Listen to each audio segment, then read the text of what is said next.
दोस्तों, मृत्यु अटल सत्य है, परंतु महादेव मृत्यु से भी परे हैं।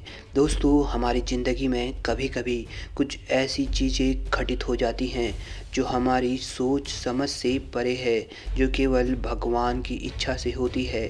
दोस्तों, आज की यह सच्ची घटना भी कुछ ऐसी ही है। दोस्तों, आज की इस वीडियो में हम चाहते हैं कि आप अपने विचारों से बताएं कि सत्येंद्र शर्मा जी को क्या करना चाहिए, क्योंकि वे एक बहुत बड़ी मुसीबत में हैं। सबसे पहले तो हम आपको बताते हैं कि सत्येंद्र शर्मा जी के साथ हुआ क्या। सत्येंद्र जी दिल्ली में ही एक कॉलेज में विज्ञान के प्रोफेसर हैं।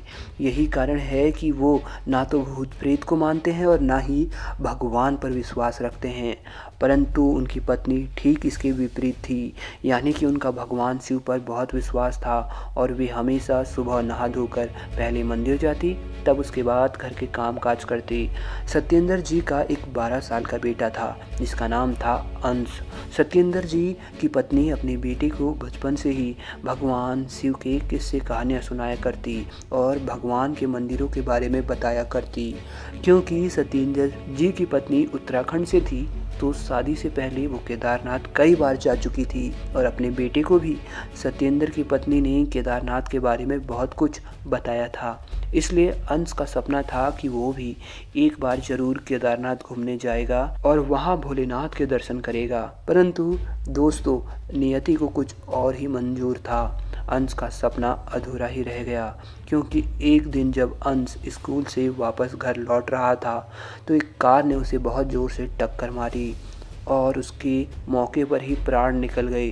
सत्येंद्र जी के ऊपर तो जैसे मुसीबत का पहाड़ ही टूट गया।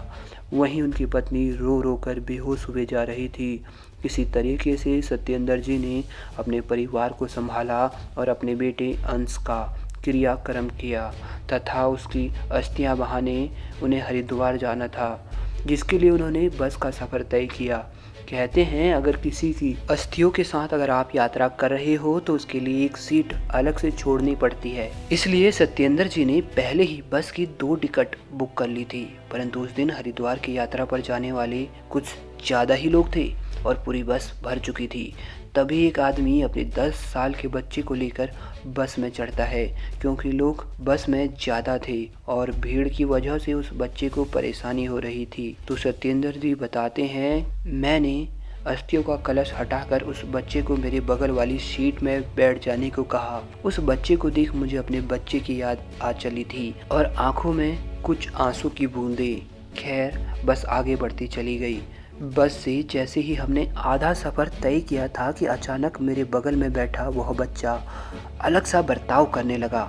वह ज़ोर ज़ोर से अपने सर को घुमा रहा था और अपने कपड़ों को फाड़ने की कोशिश कर रहा था।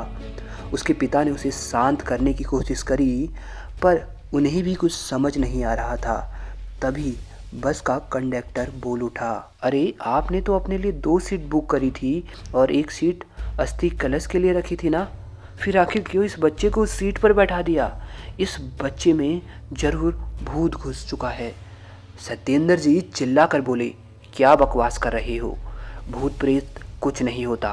परंतु तभी उस बच्चे ने बोला, पापा मैं आपका अंश हूँ, मेरी मौत कार से हुई, मैं ऐसे नहीं मरना चाहता था। दोस्तों, सत्येंद्र जी बताते हैं कि वह बच्चा वो बातें बोल रहा था जो सिर्फ उनके बेटे अंश को ही पता थी। सत्येंद्र जी तो जैसे ही पुतला बन गए हो, उनकी आंखों से बस आंसू टपके जा रहे थे। तभी वो बच्चा बोला, पापा मुझे मेरे शिव कहीं दिख नहीं रहे, मुझे भगवान शिव के पास पहुंचा दो, मैं बस इधर उधर भटक रहा हूँ। पापा कहाँ है शिव? सत्येंद्र जी ने उस बच्चे को गले से लगा लिया और भगवान शिव का नाम लेने लगे। कुछ देर बाद वह बच्चा होश में आ गया और अब वह पूरी तरह से ठीक हो चुका था। सत्येंद्र जी हरिद्वार पहुंचे। उन्होंने अपने बच्चे की अस्थियों को गंगाजल में प्रवाहित कर दिया, परंतु घर पहुंचकर वो कुछ परेशान से रहने लगे। उन्हें कुछ समझ नहीं आ रहा था। बार बार उनके दिमाग में यही चल रहा था कि आखिर मेरा बच्चा मुझसे क्या कहना चाहता था। सत्येंद्र जी अब रोज शिव मंदिर जाया करते और जब भी समय मिलता है बस भगवान शिव का नाम रटते हैं और प्रार्थना करते हैं कि उनके बच्चे को शिवधाम मिल जाए। परंतु दोस्तों, आपको क्या लगता है सत्येंद्र जी को क्या करना चाहिए, आखिर वे कैसे इस समस्या से मुक्ति पाए, हमें कमेंट बॉक्स में ज़रूर बताना।